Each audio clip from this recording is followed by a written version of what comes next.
Volvemos a la lámina 77 y encontramos que de todo lo que habíamos dicho en la relación de los órganos con las distintas almas, no, obviamente no tenemos la intención de que sea toda la explicación y que toda la explicación en toda Mesoamérica sea la misma. En este caso tendríamos que recurrir a Alfonso Villarrojas, que constantemente nos hablaba de un supuesto órgano en el que se cree en el territorio maya peninsular, que él le da el nombre de Tipté, según lo oyó de los propios mayas. Está en la parte central del organismo, lo identifican como una bola que se encuentra en el vientre, que se puede incluso, dicen ellos, tocar como si fuera una bola debajo del ombligo, y que para quien cree en él, incluso siente que está latiendo. Es un órgano, similar al corazón, y dicen que esto es parte del motor para la circulación de la sangre en concordancia con el corazón. Obviamente este órgano tiene también funciones importantes en el aspecto anímico. Pasamos a la siguiente lámina y tenemos una concepción del organismo a partir de un libro muy interesante que escribió una antropóloga argentina que radica desde hace mucho tiempo en París, pero que viene constantemente a México y a Guatemala, principalmente a Guatemala y en la frontera mexicana, donde estudia grupos indígenas, entre ellos los mochós. El libro se llama precisamente La alimentación mochó, pero ella aprovecha en este caso su investigación para profundizar muchísimo acerca de las ideas de cómo funciona el organismo, o sea, no nada más cómo es anatómicamente todo el conjunto de órganos, sino cómo se vinculan desde un punto de vista funcional, o sea, la fisiología de los órganos. Y entre ellos está precisamente el racimo, que está constituido por los pulmones, por el hígado, por el corazón, y que, según los mochós, sirve para hacer un buen filtrado del alimento y para equilibrar el alimento. Recuerden ustedes que esto lo habíamos visto. Hay alimentos calientes, hay alimentos fríos, hay alimentos cordiales, y lo que trata de hacer una buena cocinera, o lo que hace un médico aconsejando, es precisamente equilibrar todos los alimentos para que el organismo pueda asimilarlos de una mejor manera. Un exceso de calor o un exceso de frío en los alimentos puede provocar enfermedades bastante graves.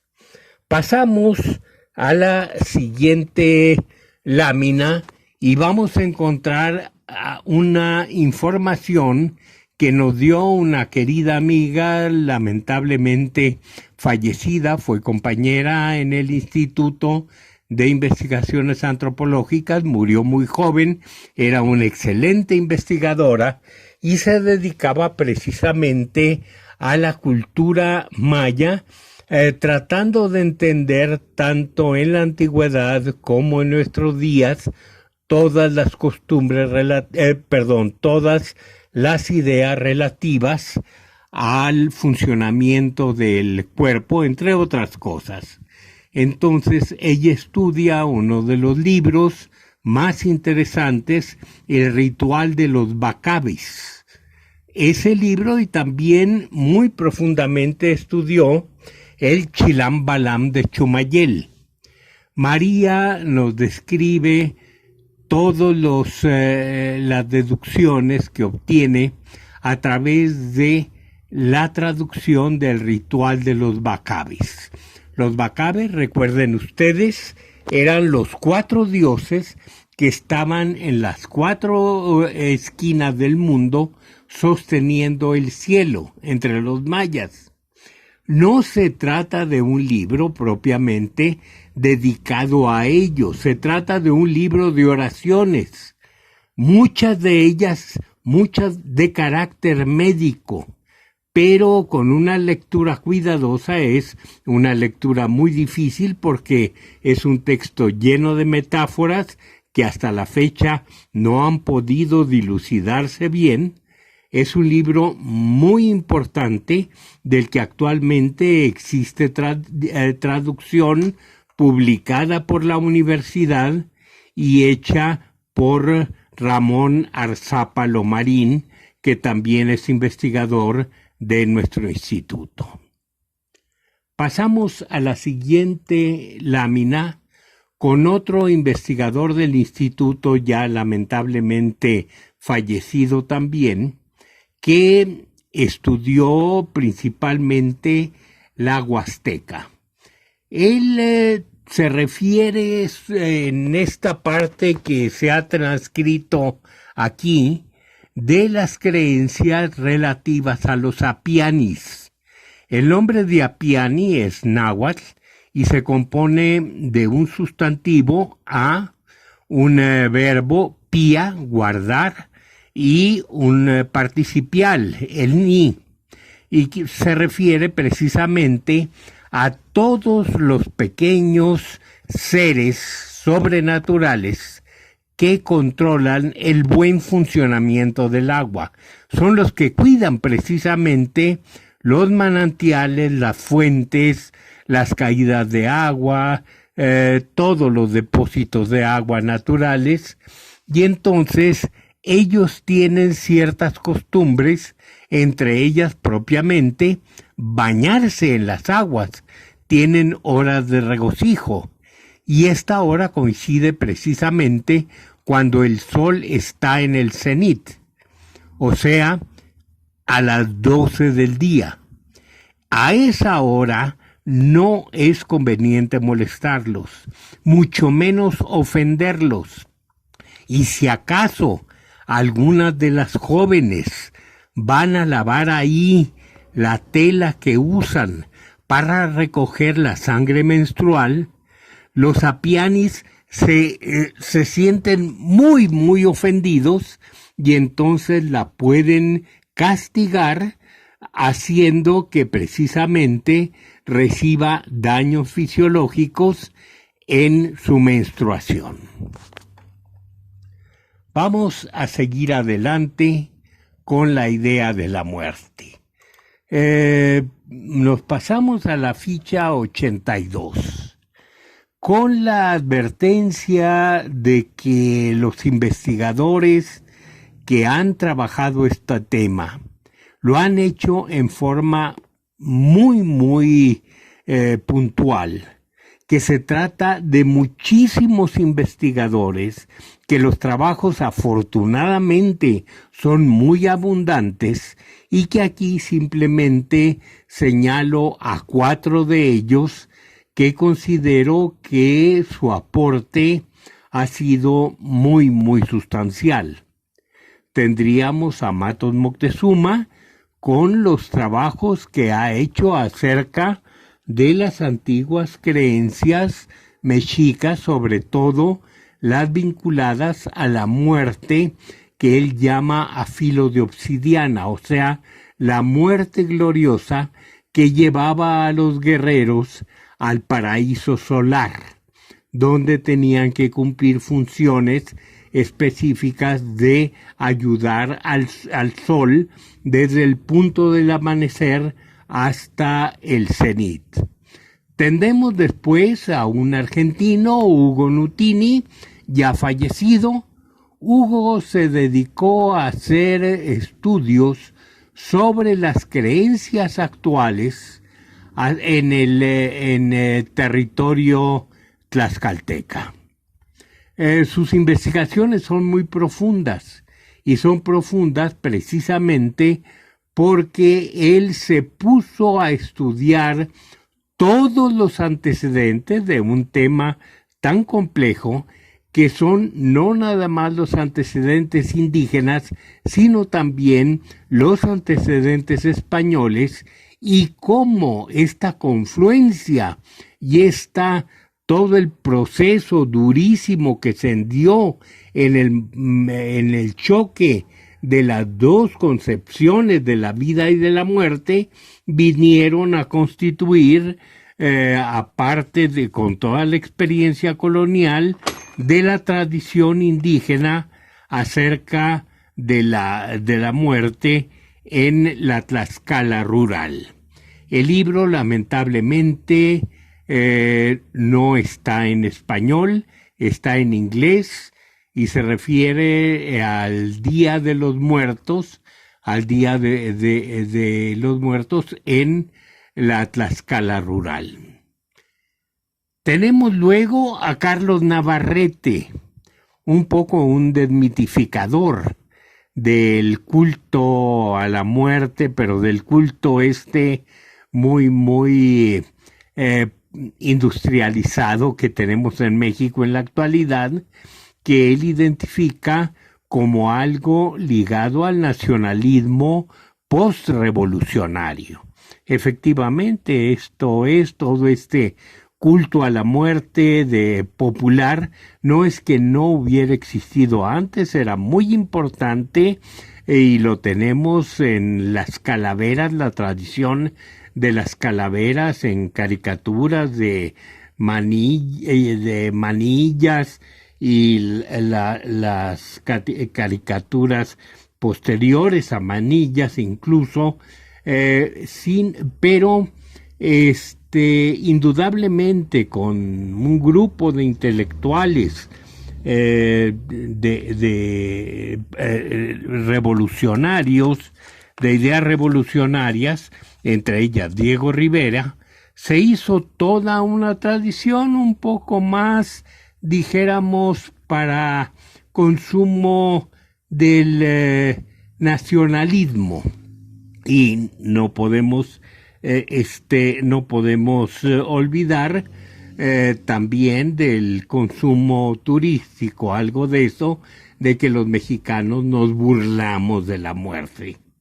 Como les digo, no es todo una invención, pero hay mucho de invención en esta idea, y Carlos Navarrete nos lo aclara estudiando aparte los cultos de la muerte, sobre todo en el estado de Chiapas y en su país, en su propio país, en Guatemala.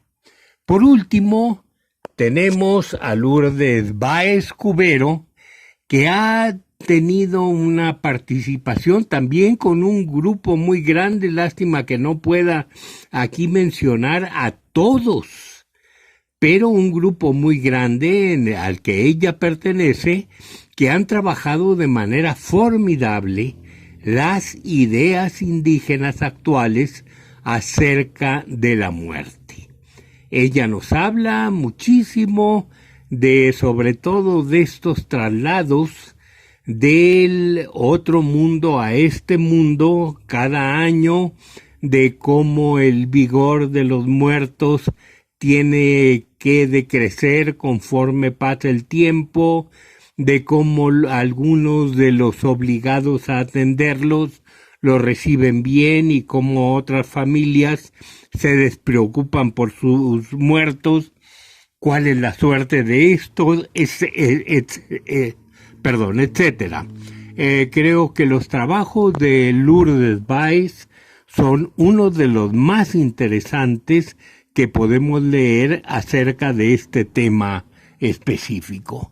Y aquí, antes de seguir con las ideas antiguas sobre la muerte, vamos a hacer otra ligera pausa.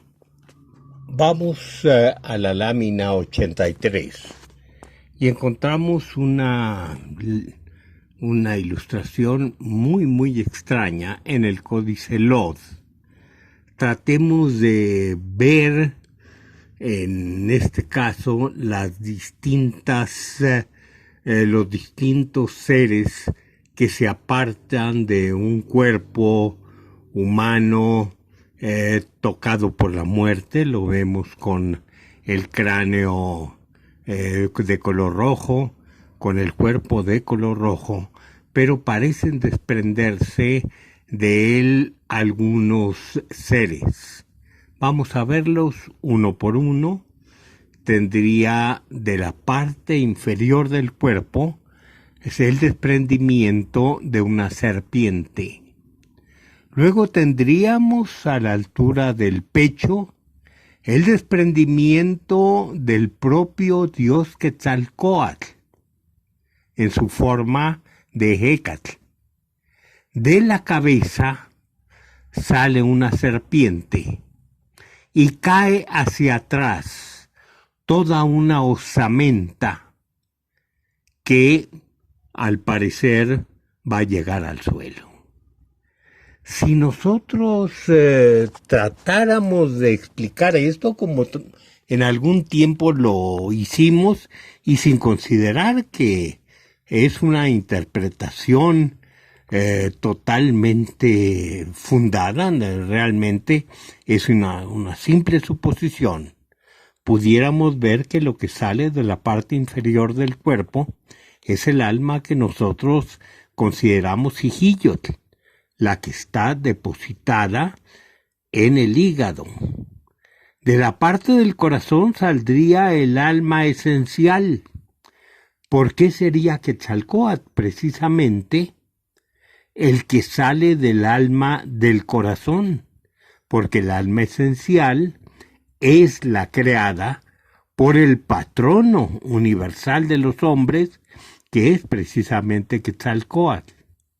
De la cabeza sale otra serpiente, que es supuestamente el Tonali, puesto que la principal sede del Tonali es la cabeza de la persona. Y hacia atrás caen los huesos, que tienen una cantidad anímica muy importante, que se deposita, incluso se depositaba en la antigüedad, en la propia casa donde había vivido la persona, muchas veces debajo del piso de la casa, y se depositaba ahí porque se creía que esos huesos contenían una fuerza familiar, y que esta fuerza familiar apoyaba tanto moral como económicamente a la familia. O sea, se iba depositando en la propia casa el alma que cuidaba la moral de todos los componentes humanos del domo, y aparte la prosperidad económica de todo lo que correspondía a la casa, a la milpa, en fin, a todas las posesiones de aquella familia.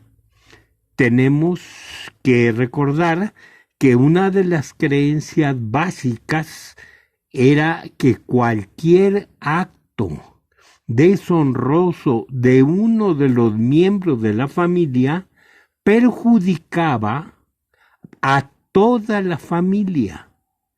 Y esto tendríamos que entenderlo por una entidad que en un momento determinado era común a todos ellos.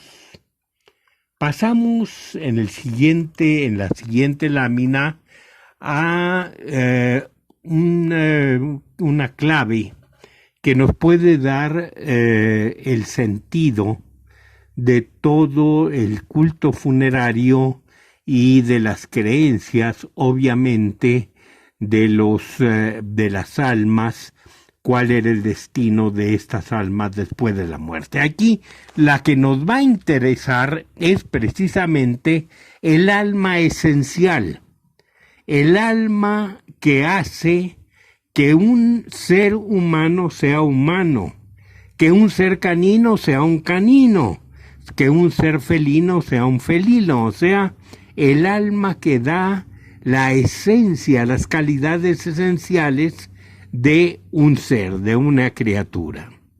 Entonces esa es el alma del corazón, la única que no puede desprenderse en ningún momento del cuerpo, porque esto significaría la muerte. Resulta que, según las creencias de los antiguos nahuas, estas almas que se desprendían del muerto, el alma esencial que se desprendía del muerto, tenía que viajar. Varían las tradiciones de pueblo en pueblo. Aquí vamos a señalar la de los mexicas, la que nos señalan las fuentes nahuas del centro de México. Decían que el viaje de este mundo a la parte más profunda del Mictlán duraba 4 años. Y en ese viaje y se iban padeciendo, de acuerdo con los pisos que iba pasando el difunto, se iban produciendo tormentos que tenían como, a mi juicio, como función limpiar totalmente al alma hasta llegar a un punto en que el alma perdía toda la historicidad, o sea, toda su memoria histórica. El alma que había pertenecido a una persona llegaba al fondo con un carácter totalmente impersonal, ya no era de aquella persona que la había tenido, pero seguía con todas sus características fundamentales de esencialidad. O sea, servía para que la usara otro ser que también fuera ser humano, obviamente. Uno de los nombres del lugar de la muerte es precisamente Shimoaya. La palabra Shimoayan viene del verbo shima, y este verbo shima lo tenemos hasta en el nombre de un tequila. El tequila Shimador sería Shimador. Significa dolar, significa labrar, significa raspar con una navaja. En el caso particular, en la fabricación del tequila, el shimador lo que hace es cortar las hojas de la planta del maguey para dejar simplemente lo que se llama la piña. Por eso se llama shimador. Entonces, shim con vendría a significar lugar donde hay pulido, o sea, donde las almas son raspadas, limpiadas, hasta que se borra todo vestigio de la individualidad humana a la que perteneció el alma. Esto haría que pensáramos en la idea mesoamericana, no como si se tratara de una reencarnación en la que se supone que la persona que existió está ligada de alguna manera con la siguiente. Sería el karma, por ejemplo, en las religiones de Oriente.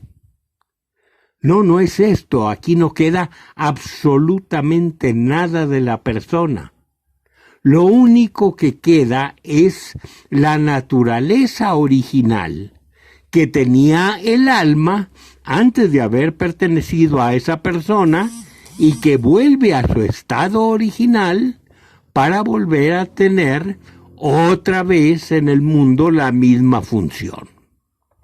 Pasamos con esto a la siguiente lámina, que es la 85. Es simplemente lo mismo. Aquí tenemos una representación de un cráneo con el escudo de Tezcatlipoca en la sien y simplemente como acompañamiento de una frase del Códice Florentino que dice, refiriéndose al más profundo de los pisos del Mictlán, Inuncan Xignan Mictlán, Uncan o Sempopoliowa, o sea, allá en el 9º Mictlán, allá hay pérdida total. ¿Qué indica esto? Que con los tormentos del camino, el alma esa, a los 4 años de haberse separado del cuerpo, va a tener una limpieza total que le permite volver a funcionar.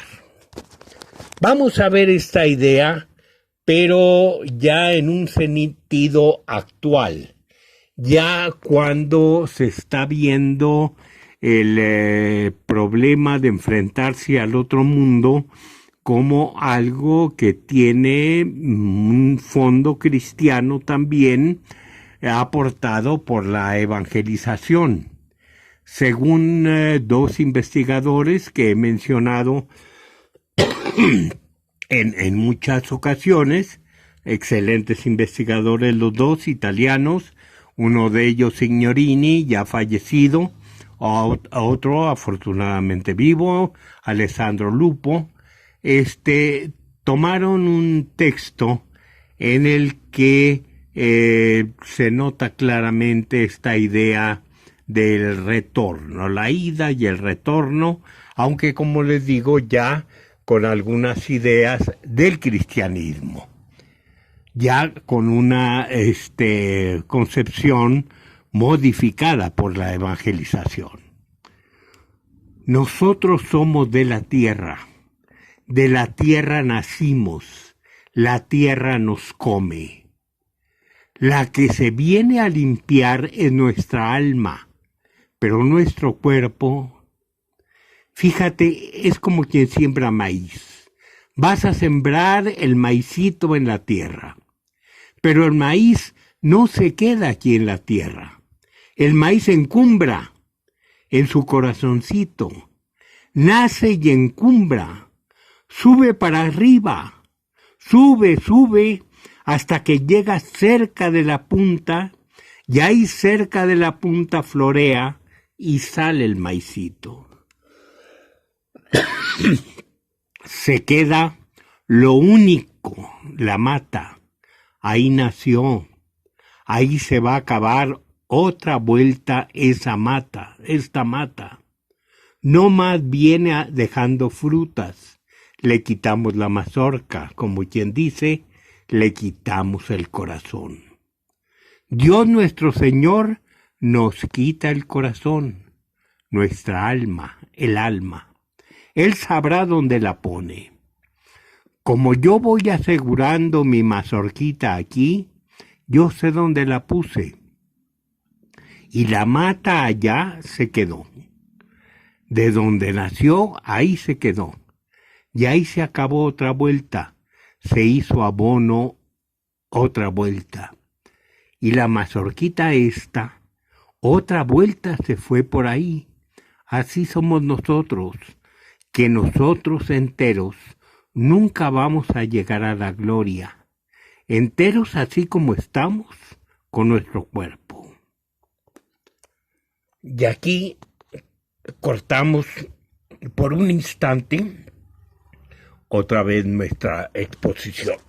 Continuamos con la lámina 87 que tiene como propósito mostrar la frecuencia con la que en el antiguo calendario de las fiestas de los 365 días del año, de los 18 meses que correspondían, los 18 meses de 20 días cada uno, que correspondían a las grandes celebraciones, 7 de ellos estaban dedicados a los muertos. No es solo una fiesta del Día de los Muertos, como se ha abreviado en nuestros días, que se trata únicamente de una fiesta de 2 días seguidos. Antes estaba muy dividida y eran de muy distintos caracteres las fiestas que se celebraban a los muertos durante todo el año. Esto merece un estudio muy detallado. Vamos a la siguiente lámina, a la lámina 88, que nos está hablando de las costumbres funerarias en la parte izquierda, y nos dicen cómo los señores principalmente, cuando eran incinerados, recibían en la boca una piedra preciosa. El códice explica también que los plebeyos no recibían esta misma calidad de piedra, sino una más vasta. Tenemos que hacer la aclaración de que no todos eran incinerados. Se han encontrado bastantes vestigios de cuerpos en estado completo, pero en fin, era una costumbre bastante generalizada. El cuerpo se envolvía en papel, se ataba bien, y este cuerpo era el que se incineraba, y el muerto cargaba con aquella piedra como un pago que se daba a uno de los monstruos del camino, Xochitonal, cuando el monstruo le reclamaba que toda el alma le sirviera de alimento. Y entonces el muerto tendría que engañarlo diciéndole que le entregaba el alma y era precisamente aquella piedra preciosa. Del lado derecho tenemos también una representación de carácter prehispánico en que se ve como el difunto está entregando toda su carga, entre ella todo su cuerpo, a la diosa de la tierra, que fue precisamente la que lo alimentó en vida, y cómo su alma desciende al mundo de la muerte. En el lado izquierdo, abajo, vemos un perro. El perro está muy ligado al inframundo, principalmente al 9º piso del inframundo, y en la tradición funeraria se decía que era un animal que se tenía que sacrificar junto con su dueño para que se le apareciera allá en el río de los 9, en el Xignahuapan, donde le serviría para ayudarlo a cruzar a nado toda la corriente del río. Pasamos a la siguiente lámina y vemos 2 representaciones, una del mundo maya y otra del altiplano central, del dios de la muerte. Quiero nada más hacer una advertencia que viene al caso de aquello que dijimos cuando nos referimos a la iconografía mesoamericana. Una de las características es el corrimiento de los planos. No se respeta un plano natural, puesto que lo que se trata de anotar es el concepto precisamente, y no tanto el carácter naturalista de la figura. El ano aquí está representado en la cadera del dios. ¿Por qué? Porque es la forma en que alguien que ve el dibujo puede tomarlo en cuenta. La muerte está relacionada precisamente con el lugar del inframundo, y el inframundo es maloliente. Entonces, el ano es muy frecuente que aparezca en representaciones mayas de la muerte, igual que este collar que lleva de cascabeles que parecen ojos nocturnos, y los ojos nocturnos que tiene su persona entre el cabello, que es un cabello, como ya también habíamos explicado, un cabello crespo, no un cabello lacio. Pasamos a la siguiente lámina, y aquí tenemos una representación de la diosa de la muerte recibiendo al difunto. O sea, el difunto es ingerido en el Mictlán. A la derecha, una representación de una Cihuateotl. ¿Quiénes eran las Cihuateteo? Las Cihuateteo eran las mujeres que morían de primer parto, y éstas estaban destinadas a acompañar al sol desde el punto del cenit hasta el momento de su acompañamiento. Noten que esta Cihuateotl, como todas las Cihuateteo, tiene collar como Coatlicue, con un cráneo y manos humanas. Vamos a continuar diciendo que no era el Mictlán el único lugar donde los hombres iban a padecer estos tormentos. De hecho, se consideraba que algunos muertos, o cuando menos así se puede deducir de alguna idea totonaca actual, algunos muertos recibían un dolor tremendo, padecían muchísimo en el momento precisamente de la muerte, y que esto los libraba de ir al mundo donde tenían que pulirse, donde debían padecer para poder dejar otra vez pura su alma. En este caso tendríamos el paraíso de Tlaloc. Todos aquellos que morían de una enfermedad o de un accidente considerados vinculados al agua, era que estaban destinados precisamente a los dioses de la lluvia. Los dioses de la lluvia eran los que causaban su muerte. Entonces, aquí tenemos dos figuras de Tlaloc en cerámica y una de ellas en pintura, en un códice, y que se refieren, como les digo, a los que mueren por enfermedad tal como hinchazones del cuerpo, ahogados, muertos por rayo, lepra, en fin, cualquier enfermedad que fuera vinculada a los dioses del agua. Pasamos a la siguiente lámina. Otra muerte que también limpiaba automáticamente al individuo, los guerreros del sol. Aquí tenemos todos los que mueren en la guerra por defender al sol, por darle de comer al sol. Todos los que mueren sacrificados como cautivos de ese tipo de guerra. Y también tendríamos, como lo veremos enseguida, a las mujeres muertas de primer parto.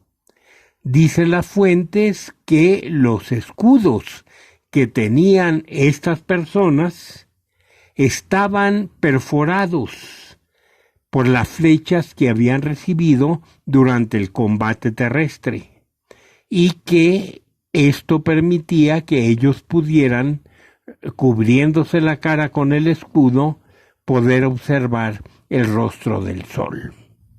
Pasamos a la siguiente lámina, que es el complemento, y aquí vemos otra vez a las Cihuateteo, que son las mismas que habíamos visto anteriormente, representada por una Cihuateotl. Aquí tenemos 4 ciguateteos que se encuentran en el Museo Nacional de Antropología en la misma posición que vimos la anterior. Estas eran las mujeres que morían del primer parto. Así como a los guerreros los había escogido el sol por sus virtudes militares o por su castidad y los había muerto en combate, a las mujeres las escogía la diosa Ciguateotl y las convertía en imágenes de sí misma. Y existían varios equipos de estas mujeres. Uno se llamaba uno mono, otro se llamaba uno águila, etc. Y estas mujeres tenían como obligación llevar al sol desde el punto del cenit hasta el punto del ocaso. O sea, eran las mujeres que lo llevaban a través del bosque rojo para entregarlo a la muerte. Pasamos a la siguiente lámina. Aquí vamos a ver al Xixihualpauco. Se trata de un árbol, es el árbol cósmico en realidad, pero aquí está en otra de sus funciones. Abajo, en una reproducción contemporánea de un pintor mexicano, Guillermo de Gante, y arriba, en la representación del Códice Vaticano Latino. Tenemos todos los niños que mueren antes de haber probado maíz. Todavía no están contaminados por los poderes de la tierra. Están simplemente alimentados por la misma leche de su madre. Entonces, si mueren, ellos no tienen obligación de ir al mundo de la muerte. Simplemente se van al cielo. Allá tienen otra oportunidad. Y entre que vuelven a nacer, se mantienen con la leche que emana de unos frutos en forma de mamas que cuelgan de las ramas del árbol. En este caso sí tendríamos que decir que es una reencarnación. Pasamos al siguiente caso, con una advertencia que tenemos que tomar muy en cuenta, que nos hace Pedro Carrasco, diciendo propiamente, vinculando a todos los seres humanos con el trabajo. O sea, cuando un muerto llega al otro mundo, no va simplemente a descansar. Va a tener sus tormentos, sus glorias, sus placeres, pero sobre todo va a trabajar, porque los muertos cumplen funciones en el otro mundo, ya sea acompañando al sol, ya sea provocando la lluvia, y en el caso de los del Tlalocan, ya sea también, y esto es muy importante, provocando la germinación de las plantas, que es lo que hacen los Mixteca, o sea, aquellos que se van al Mictlán. Dos investigadoras que han hecho también muy importantes trabajos con relación a los vínculos existentes entre la vida y la muerte, son precisamente Katharine Good y Johanna Broda. En algunos trabajos se han desempeñado las dos como equipo, en otros simplemente como editoras, cada una por su parte o las dos en conjunto. Pero sus trabajos han sido siempre muy importantes. Y nos dan en sus estudios una visión de las relaciones que existen entre los muertos y las funciones de carácter agrícola, aunque Katharine Good hace estudios que permiten ver que las relaciones de los muertos en cuanto a auxilio a los vivos no son únicamente agrícolas, sino que son de otra que pueden ser de otra naturaleza económica. Por último, nada más unos cuadros viendo el actual culto de la muerte. Abajo tendríamos en la última diapositiva estas dos fotografías del panteón de Tzintzuntzan. Vean ustedes ahí el armazón que le tienen en la tumba a un ciclista para llenar la bicicleta de flores cada año. Y también la referencia que nos que nos da la mencionada Lourdes Báez Cubero, de la fuerza vital que tiene el YOLO del recién fallecido y que poco a poco se va debilitando con el paso del tiempo. Con esto concluimos la ficha número 17 y empezaremos con la siguiente, el 18, en unos instantes.